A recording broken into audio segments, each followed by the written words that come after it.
Donc, dans le fond, qu'est-ce que l'Esprit veut dire à l'Église? Ça, c'est très, très important. Et moi, c'est la difficulté que j'ai en ce moment, c'est entendre de Dieu. À ce moment-ci, qu'est-ce que Dieu veut adresser à l'Église? Ou du moins, qu'est-ce que l'Esprit Saint essaie d'adresser à l'Église? Amen. Nous sommes dans le mois de prière. Et je suis convaincu que le Seigneur veut amener son Église à la prière, à une relation beaucoup plus intense que ce que nous avons. Amen. Mais je me suis posé la question, je me suis dit, Seigneur, oui, je comprends effectivement que nous devons prier. Mais j'ai posé la question, Seigneur, comment veux-tu que nous prions? Que veux-tu que nous sachions à propos de la prière?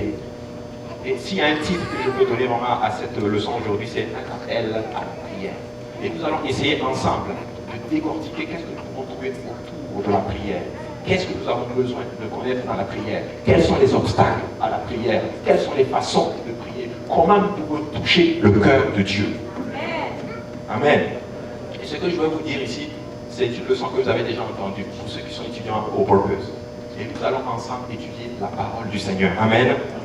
Gloire à Dieu. Donc si on peut tous prendre place. Comme je le dis, c'est un privilège pour moi aussi d'être là aujourd'hui. Amen. Je bénis le Seigneur vraiment pour ses bienfaits dans ma vie. Amen.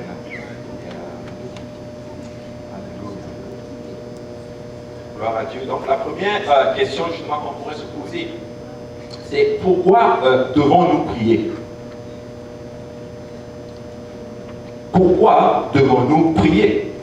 Parce que la Bible déclare que notre Dieu est un Dieu fort. C'est ce que Isaïe dit. La Bible nous enseigne que notre Dieu est un Dieu puissant. Il est capable de tout faire. Dans le fond, il n'a besoin de personne pour faire quoi que ce soit. Quand il créait les cieux et la terre, il n'y avait absolument rien du tout. Sa simple parole suffit d'amener toute chose à l'existence. La Bible déclare aussi justement que personne ne peut venir au Fils si le Père ne l'est attiré. Mais la question que je me pose, pourquoi toi, un Dieu si puissant, qui est capable de faire toutes choses, veut que nous prions? À quoi sert la prière? J'aimerais qu'on aille dans 2 Chroniques 7 à partir du verset 12. 2 Chroniques 7 à partir du verset 12. Je lis au nom de Jésus. L'Éternel apparut à Salomon pendant la nuit et lui dit: j'exauce ta prière et je choisis ce lieu comme la maison où l'on devra m'offrir des sacrifices. Quand je fermerai le ciel et qu'il n'y aura point de pluie, quand j'ordonnerai aux sauterelles de consumer le pays, quand j'enverrai la peste parmi mon peuple, si mon peuple sur qui est invoqué mon nom s'humilie et prie et cherche ma face, s'il se détourne de ses mauvaises voies, je l'exaucerai des cieux, je lui pardonnerai son péché et je guérirai son pays. Amen. Mes yeux seront ouverts désormais et mes oreilles seront attentives à la prière faite en ce lieu. Maintenant, je choisis et je sanctifie cette maison pour que mon nom y réside à jamais et j'aurai à toujours là mes yeux et mon cœur. Quel passage! Quel passage! Mais ici, justement, le Seigneur, dans les temps anciens, appelle un peuple. Le peuple sur qui son nom est invoqué, il appelle ce peuple justement à prier. Et il nous donne d'ailleurs le contexte dans lequel justement ce peuple-là doit prier. Quel est le contexte? Le contexte est celui-ci, c'est que quand je fermerai le ciel, et quand il n'y aura absolument point de pluie, quand il n'y aura absolument rien, lorsque le pays sera complètement troublé, dans une situation complètement instable, le peuple sur qui le nom du Seigneur est invoqué doit prier pour que le Seigneur puisse justement pardonner le péché de ce pays.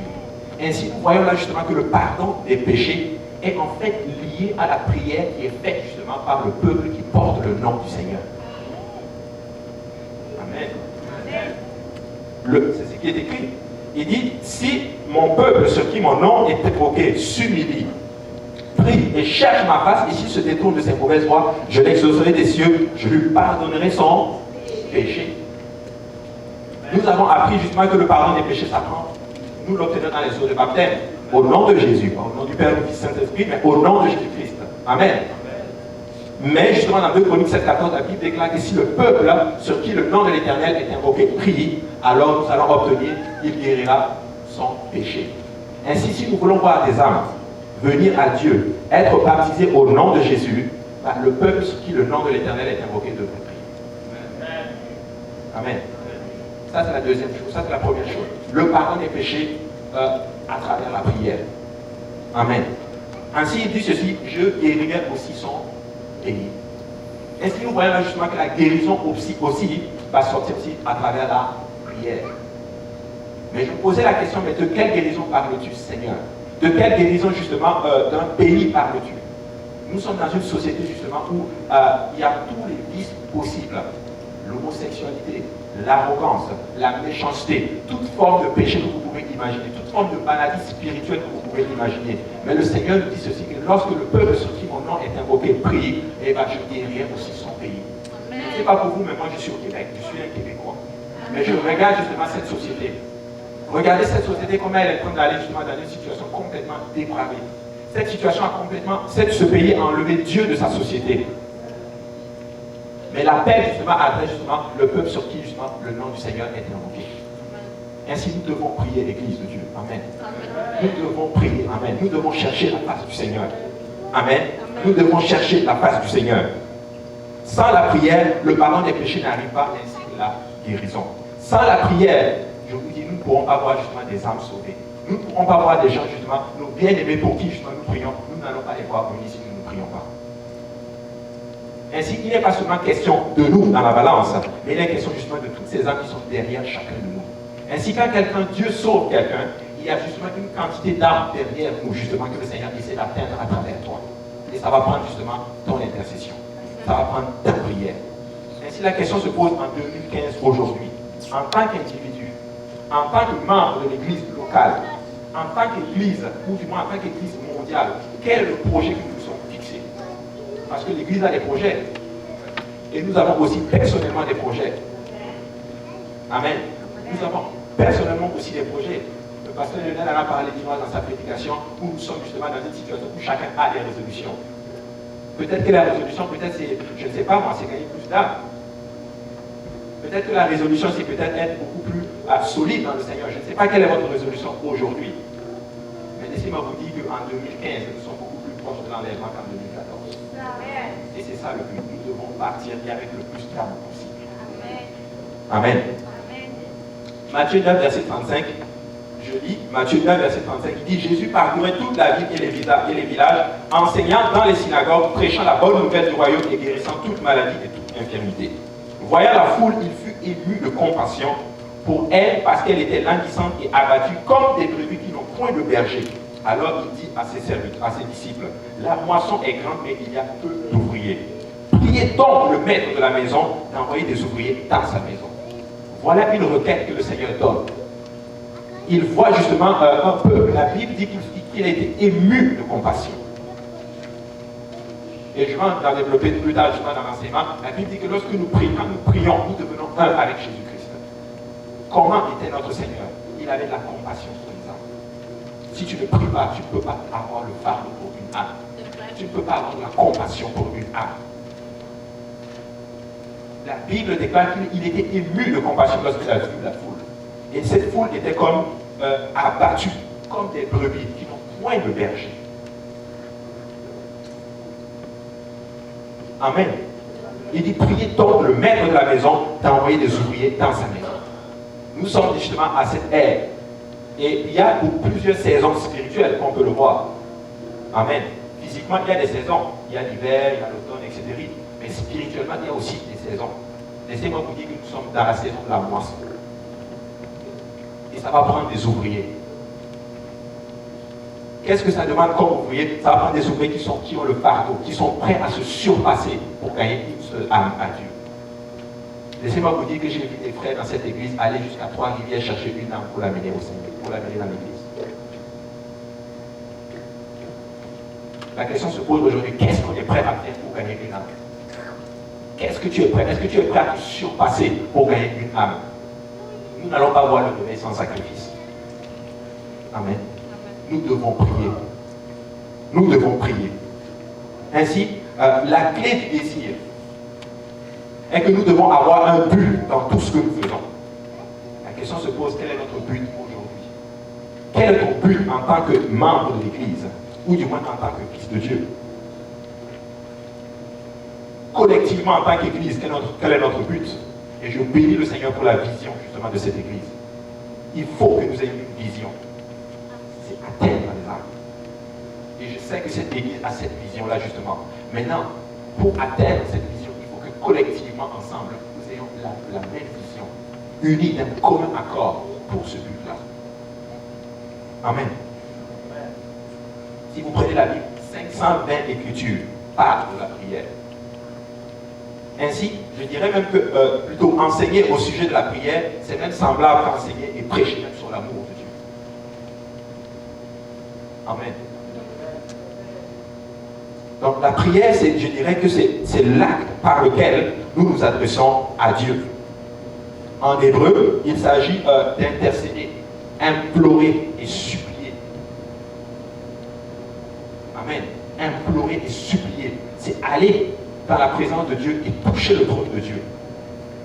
Vous savez, prier, c'est une chose. Mais aller en prière et sortir avec une parole de Dieu, ça n'est une autre. Amen. Est-ce que nous sommes capables de rentrer dans la prière et sortir et dire que Dieu m'a dit ceci? Et voilà la dimension dans laquelle, en tant qu'Église, nous devons atteindre. Amen. En grec, il s'agit d'adresser une pétition à quelqu'un, une fervente requête ou un besoin. Seigneur, j'ai besoin de ceci. Il faut que j'ai ceci. Mais c'est d'aller et de l'exposer d'une façon que Dieu Tout-Puissant n'a pas le choix que de nous le donner. Alléluia. Amen. Amen. J'ai eu 2 enfants. Le Seigneur nous a bénis avec des enfants. Amen. Je vous le dis, quand ils veulent quelque chose, ils vont l'avoir. Ils prient, ils pleurent. Et quand ils pleurent, tu es obligé de leur donner. Nous devons pleurer devant les pieds du Seigneur. Amen. Nous devons pleurer que le Seigneur envoie les âmes. Écoutez, regardez le livre des Actes. Le Seigneur bénit justement la première église avec 3000 âmes le jour de la Pentecôte. Il n'y avait que 120 personnes justement dans la chambre haute. Parmi ces âmes, il y avait combien de dirigeants? 3000 âmes. Pour peut-être quoi? 11 ou 12 dirigeants? Je ne sais pas combien de pasteurs nous avons aujourd'hui. Beaucoup. Mais est-ce qu'on est prêt à gérer 3000 âmes? Si le Seigneur nous donne là la 3000 âmes tout de suite, est-ce qu'on est prêt à les gérer?